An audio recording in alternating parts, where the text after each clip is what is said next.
உங்கள் ஆங்கில பேச்சு மற்றவர்களை கவர வேண்டுமா? இதோ நீங்கள் இன்று முதல் பயன்படுத்தக்கூடிய 3 சிறப்பான வார்த்தைகள். எண் 1, வெரி பியூட்டிஃபுல் என்று சொல்லாதீர்கள். அதற்கு பதிலாக எக்ஸ்குவிசிட் என்று சொல்லுங்கள். இதன் தமிழ் அர்த்தம் நேர்த்தியான அல்லது மிக அழகான. உதாரண வாக்கியம், The jewelry has an exquisite design. இந்த ஆபரணம் மிகவும் நேர்த்தியான வடிவமைப்பை கொண்டுள்ளது. எண் 2, வெரி ஆஃப்டன் என்று சொல்வதை நிறுத்துங்கள். அடிக்கடி நடக்கும் ஒன்றை குறிப்பிட frequently என்று பயன்படுத்துங்கள். இதன் தமிழ் அர்த்தம் அடிக்கடி அல்லது அடிக்கடி நிகழும். உதாரண வாக்கியம், I visit my parents frequently. நான் எனது பெற்றோரை அடிக்கடி சென்று பார்க்கிறேன். எண் 3, I agree with you என்று சொல்வதற்கு பதிலாக I second that என்று முயற்சி செய்யுங்கள்.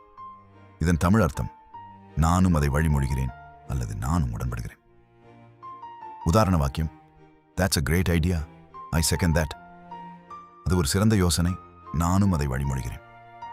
சாதாரண ஆங்கிலத்தை தவிர்த்து இதுபோன்ற புதிய வார்த்தைகளை பயன்படுத்தி பேசுங்கள். மேலும் பல தகவல்களுக்கு எங்களை பின்தொடருங்கள்.